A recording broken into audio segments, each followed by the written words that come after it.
Kenapa? Kalau saya baca ya dari komen-komen ya, ini banyak yang mengapresiasi Pak Prabowo. Positif ya. Gitu, positif. Karena mungkin di era ini akhirnya nama Riza Khalid betul-betul menjadi tersangka gitu setelah sebelumnya di era Pak Jokowi tidak tersentuh, bahkan kita mengasumsikan memiliki pandangan bahwa sebenarnya dari era sebelum Pak Jokowi juga harusnya sudah kena gitu.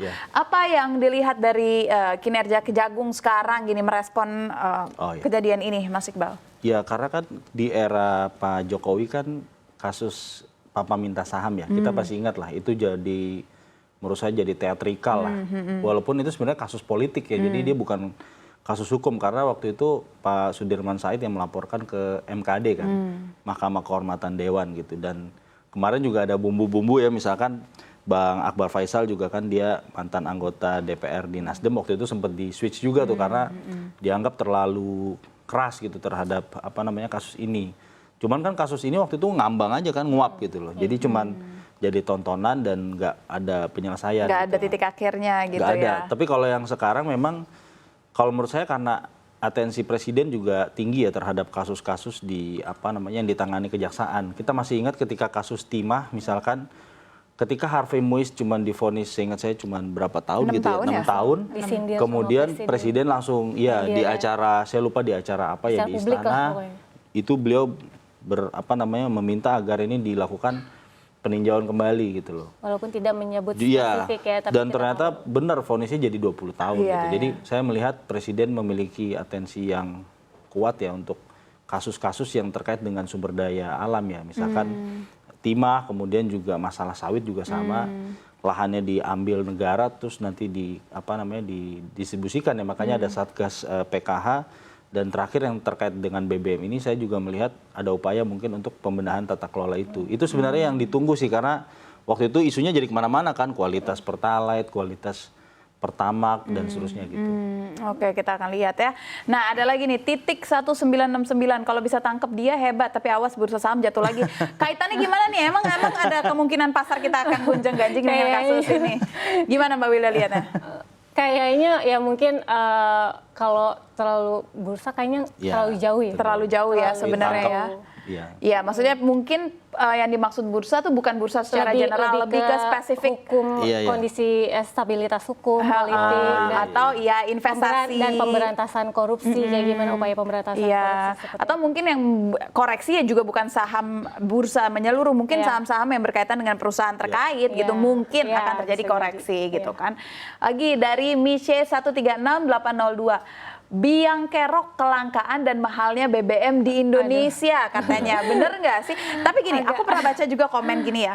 Maksudnya Indonesia tuh kita bayar BBM tuh nggak pernah ada yang namanya kontan, nggak ada yang pernah namanya ngutang. Kita kan kalau bayar BBM selalu tunai, beres, selesai. Mau dari kalangan kelas atas sampai kalangan kelas bawah. Tetapi Pertamina masih belum bisa menunjukkan kinerja baiknya aja, tidak terlalu signifikan.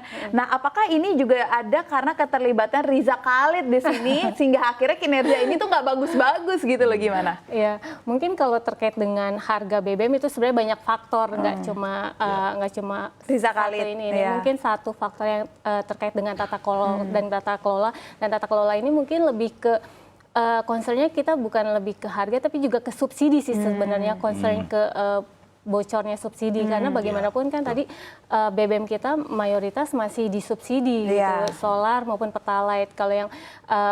Kalau kita lihat harga pasar dan kita bandingkan dengan harga-harga BBM di negara tetangga, kita bisa dibilang kita nggak paling murah juga, kita masih di tengah-tengah, nggak paling murah juga, masih ada yang lebih murah seperti Malaysia kayak gitu. Tapi dia memang karena dia banyak produksi BBM, banyak kilang juga di negara mereka dan konsumsinya juga nggak sebesar kita.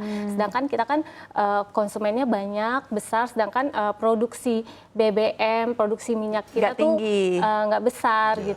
Kita masih banyak impor. Nah itu lebih kayak lebih ke masalah tata kelola sih,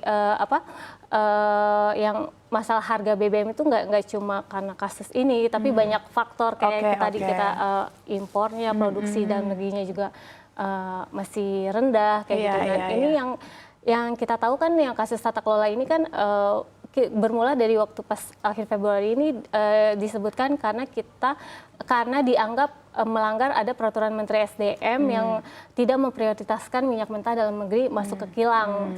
Berawal dari situ kan sebenarnya ini kasus ini, lalu merembet ke tadi impor BBM, ekspor minyak mentah, impor minyak mentah, penyewaan kapal, langsung merembet ke semuanya. Jadi dari berawal dianggap tidak memprioritaskan minyak mentah untuk kilang dalam negeri, lalu langsung merembet ke hal-hal yang lainnya, termasuk yang terkait dengan Riza Khalid tadi, ini kan lebih ke sewa terminal BBM, sewa terminal BBM. Tapi di sini kemarin dari penjelasan Kejagung sebenarnya kita masih belum clear juga nih. Kan Kejagung bilang ada tersangka menghilangkan hak Pertamina untuk aset di orbit terminal Merak itu, terminal BBM 10 tahun. Ibaratnya dalam 10 tahun setelah transaksi kontrak itu berjalan, aset sebenarnya harus jadi milik Pertamina. Nah, tapi itu Pertamina Patraniaga, tapi belum clear nih, Kejagung belum spesifik juga ini sebenarnya dalam kurun waktu kapan sih kontraknya? Apakah 2018 sampai 2023 itu tadi atau ada sebelumnya? Kemungkinan sih sebelum itu, karena kan yang tersangkanya ada yang menjabat 2011 sampai 2015 dan 2014. Nah, kemungkinan kan ini kontraknya jauh sebelum 2018. Tapi mungkin ada yang bertanya-tanya, ini sebenarnya permainan di Merak ini tuh minyak yang akhirnya dikuasai oleh satu sosok ini itu dikemanakan? Itu kan terminal BBM. Terminal BBM itu biasanya mencampur, bisa jadi untuk memblending, bisa memblending, misalnya impornya dengan nilai RON tinggi di blending dengan ini berarti sebenarnya nggak beda jauh sama case yang sebelumnya tadi ya? Iya, terkait dengan case sebelumnya masih terkait dengan blending ataupun storage, penyimpanan. Jadi misalnya perusahaan impor minyak lalu disimpan dulu di terminalnya si OTM ini kayak gitu. Nah, ada lagi nih yang komen. Nah, ini juga menarik sih. Micro Gold Balikpapan. Belum keren nih kalau UU perampasan aset belum disahkan. Iya dong, ini kan nominalnya gede. Perampasan aset belum disahkan. Lalu apa yang bisa kita dapatkan jadinya? Ya, undang-undangnya juga maju mundur kan, belum jelas juga. Selalu dari zaman Pak Jokowi kayaknya undang-undang perampasan aset ini jadi pembicaraan aja gitu, katanya DPR begini, pemerintah begini. Saya juga belum melihat update terbarunya, karena menurut saya ini sebenarnya intinya di semua ketua umum partai. Kalau semua ketua umum partai setuju, presiden setuju, rasa-rasanya sih bisa segera. Cuman ini memang ngeri banget kalau undang-undang ini diterapkan, pasti semua aset yang terkait korupsi itu kan bisa dirampas semua, makin miskin aja dong. Iya, tapi kan memang itu yang sebenarnya kita inginkan gitu loh. Cuman emang belum disahkan aja. Betul, itu kan keinginan publik, tapi kan bolanya tetap di pemerintah dan juga DPR. Iya. Oke, nah sekarang saya ingin ngelihat bagaimana kita dari redaksi akan mengawal kasus ini. Maksudnya ini nama besar, kasus besar, orang udah dengar lama, pasti ingin tahu nih end goal-nya kemana. Gimana kita akan mengawal? Singkat saja. Kalau menurut saya sih yang pasti, kalau saya pribadi mungkin mewakili teman-teman juga pastinya, ya tentu kita akan menunggu nih terkait Pak Riza Khalid itu sendiri gitu loh. Karena tetap menurut saya kesaksian dia sangat penting ya untuk menjelaskan ini gitu. Karena kejaksaan juga kan 3 kali dipanggil tidak ada, tidak. Katakanlah kalau memang beliau istilahnya memang di Singapura atau memang dalam kondisi sakit atau seperti apa, mungkin kejaksaan perlu ke sana gitu.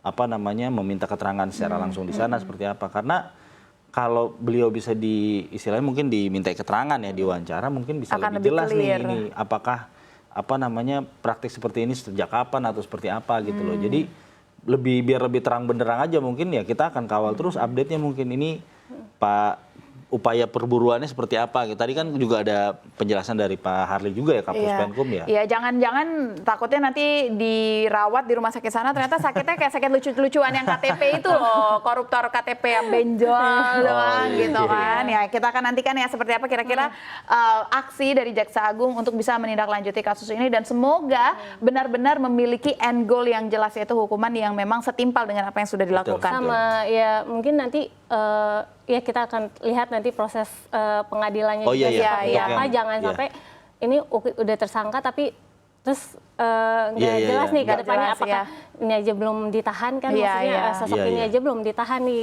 masih belum benar akan belum kelihatan wujudnya, atau enggak, belum pakai baju oranye, belum diborgol. Bukan gitu. oranye, pink. Oh iya, pink. Belum pakai baju pink, belum terus, diborgol. Ya harapannya sih lebih kayak bukan cuma kasus ini mungkin sebenarnya pintu masuk lah. Ya memperbaiki benar-benar untuk memperbaiki tata kelola di Pertamina, tata kelola minyak, nggak cuma Pertamina, mungkin secara menyeluruh, Indonesia keseluruhan.